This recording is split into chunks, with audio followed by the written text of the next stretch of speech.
Reka musuze mwe nikaze wo kundi Simo TV musaba gukora subscribe, share, like, comment kugira ngo amakuru n'ibiganiro byacu bikomeze kugera umunsi ku wundi. Uyu munsi tuje kuganira kuri General James Kabarebe. General James Kabarebe ni umwe mu basirikare bakomeye mu Rwanda, ufite amateka akomeye mu gisirikare no mu miyoborere y'igihugu. James Kabarebe yavutse mu 1959 mu mujyi wa Ibanda muri Uganda. Ababyeyi be bakomoka mu Rwanda. Yize amashuri abanza muri Uganda, akomeza yisumbuye muri Kabalega Secondary School na St Henry's College Kitovu. Yize muri Makerere University aho yakuye impamyabumenyi mu by'ubukungu n'ubumenyi bwa politike mu 1989. Uyu mugabo yatangiye urugendo rwe rwa gisirikare mu gihe yari mu ishyaka rya National Resistance Army cyangwa se NRA rya Perezida Yoweri Kaguta Museveni, aho yagize uruhare mu rugamba rwo kubohora igihugu cya Uganda mu mwaka w'1996. Kabarebe yari umwe mu bayobozi b'ingabo z'u Rwanda zashegeshe ingabo za Uganda mu ntambara ya Kisangani muri 2002. Perezida Paul Kagame yamugize umuyobozi mukuru w'ingabo z'u Rwanda, Chief of Defense Staff, aho yagaragaje ubuyobozi bukomeye mu gisirikare. Muri 2010 Kabarebe yabaye minisitiri w'ingabo kugeza muri 2018, aho yagaragaje ubuyobozi bukomeye mu gisirikare.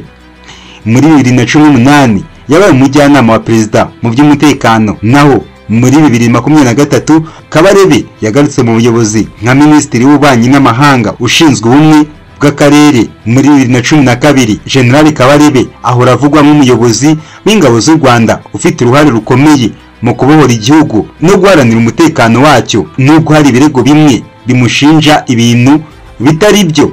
Gusa ku ruhande rumwe uyu mugabo azahora yibukwa nk'umwe mu bagize uruhare rukomeye mu mateka y'u Rwanda. General Kabarebe ni umwe mu bagize uruhare rukomeye mu mateka y'u Rwanda, haba mu rugamba rwo kubohora igihugu ndetse no mu miyoborere ya gisirikare n'umutekano nyuma ya jenoside yakorewe abatutsi mu 1994. Mu mwaka w'1981 James Kabarebe yifatanyije n'ingabo za Yoweri Kaguta Museveni mu rugamba rwo kubohora Uganda. Nyuma yaje kwinjira mu gisirikare cya NRA mu 1990, yifatanyije n'abandi banyarwanda bari bararokotse jenoside mu guhagarika ubutegetsi bwa Habyarimana, bituma habaho urugamba rwiswe Rwanda Patriotic Front cyangwa se RPF. James Kabarebe yabaye umwe mu bayobozi bakuru mu ntambara ya mbere ya Kongo mu 1996 kugeza mu 1997, aho yagiye mu gihugu cya Zaire, ubu ni Repubulika ya Demokarasi ya Kongo, mu rwego rwo guhashya imitwe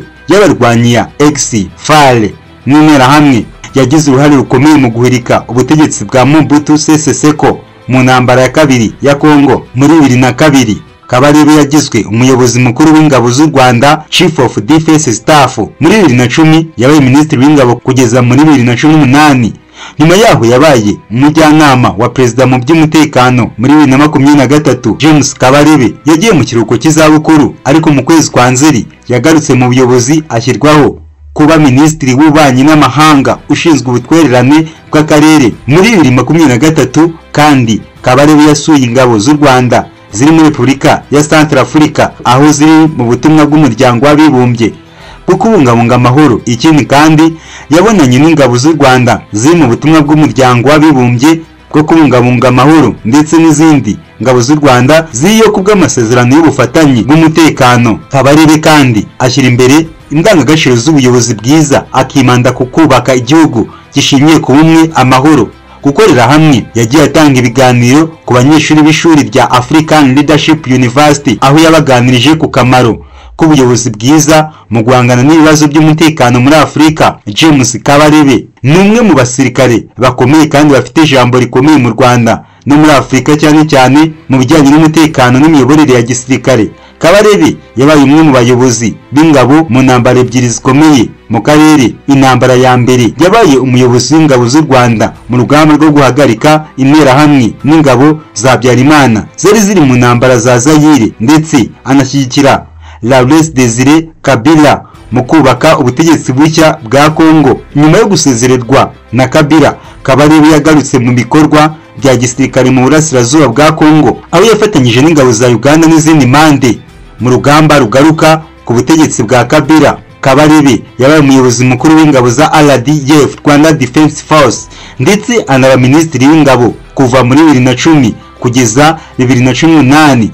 Muri 2023 yaje kugirwa minisitiri w'ubutegetsi bw'igihugu ushinzwe ubumwe bw'akarere muri Minisiteri y'Ububanyi n'Amahanga. Naho muri 2025 Leta Zunze Ubumwe za Amerika zamuhaye ibihano zimushinja kuba umuhuza w'u Rwanda n'uyu mutwe ndetse no gufasha mu gucuruza amabuye y'agaciro yibwe muri Kongo. Gusa ibisiko biri, reka mushimire musaba gukora subscribe, share, comment ku Isimu TV kugira ngo amakuru n'ibiganiro byacu bikomeze kugira umunsi kundi. Jina langu ni Justin Mind Harerimana. Ciao ciao.